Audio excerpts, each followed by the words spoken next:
ایک on line student نے لکھا تھا، اب ہمیں بھی مسکرانا آ گیا.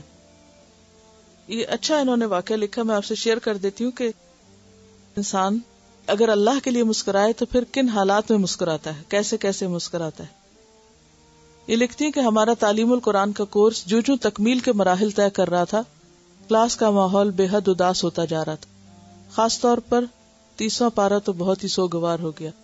مضامین کی نوعیت ہی کچھ ایسی تھی. ہم آنسوں اور سسکیوں کے ساتھ کلاس کا اختتام کرتے.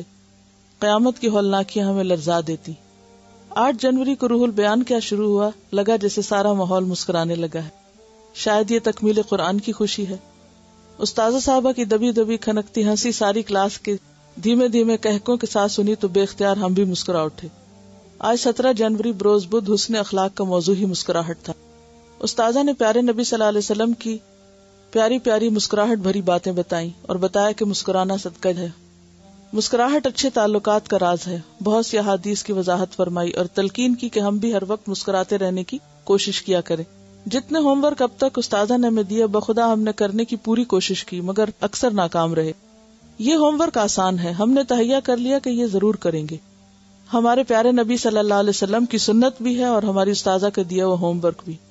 کلاس کے ختم ہوتے ہی ہم اپنی بیٹی کو اسکول سے لینے کے لیے نکلے اور وقت پر پہنچ بھی گئے، مگر وہ تھی کہ کسی طرح باہر نکلنے کا نام نہ لے رہی تھی. ہمیں راؤنڈ اباؤٹ سے 2-3 دفعہ نکل کر پھر جانا پڑا. انتظار کی اذیت آپ کو معلوم ہے کتنی تکلیف دہ ہوتی ہے. جو دیر ہو رہی تھی ہم غصے سے کھول رہے تھے. دیکھا کہ سہیلی کے ساتھ خراما چلی آ رہی. دل تو چاہا کہ زبردست ڈانٹ پلائیں، مگر آپ یقین کیجیے ہم غصے سے بھرے ہوئے مسکرا رہے تھے. کیا ہوا، دیر کیوں کی؟ ہم نے زبردستی مسکرا کر سوال کیا. اس نے انتہائی حیرت سے ہمارے سوال کا جواب دینے کی بجائے اپنا سوال کر ڈالا، آر یو اوکے مام؟ خون کھول گیا ہمارا. اس کو کیسے سمجھائیں کہ تمہارے دیر سے آنے پہ ہم نہیں مسکرا رہے، یہ ہمارا ہوم ورک ہے. ہم دل ہی دل میں مسرور ہو رہے تھے اور مسلسل مسکرائے جا رہے تھے. شام کو بیٹا صاحب گھر آئے تو پینٹ کے پائنچے بری طرح لتھڑے ہوئے تھے. دل چاہا ڈنڈا پکڑ کر اس کے گٹوں پہ دے مارے، مگر ہمیں تو مسکرانا ہے، لہٰذا ہم بری طرح دانت پیس کر مسکرا دیے اور وہ ہمیں مشکوک نظروں سے حیرت کے ساتھ دیکھتا ہوا اپنے کمرے میں چلا گیا. لو جی، دن کا اختتام ہوا. میاں صاحب کا استقبال انتہائی گرم جوشی سے زبردست مسکراہٹ کے ساتھ کیا. ان کے ہاتھ سے بیگ بھی لے لیا. اللہ خیر کرے، آج گھر کا موسم بڑا عجیب سا ہو رہا ہے. وہ بڑبڑائے. جو ہم نے صاف سن لیا دل پر چوٹ سی لگی. پھر فوراً یاد آ گیا کہ ہمیں تو مسکرانا ہے. خاموشی سے کھانا کھانے کے بعد حسب عادت اپنی ٹیبل پر بیٹھ کر لیپ ٹاپ پہ خبریں پڑھنے لگے.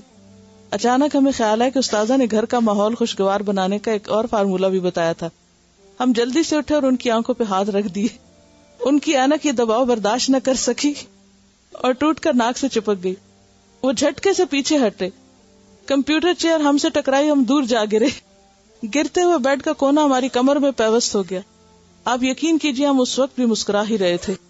اب ہم ہیٹنگ پیڈ لگا کر بیڈ پر لیٹے ہیں. کمر میں درد ہے، آنکھوں میں آنسو ہیں، ہونٹوں پہ پھر بھی مسکراہٹ ہے. مگر آپ ہماری تحریر پڑھ کر مت مسکرائیے گا ورنہ ہم رو دیں گے.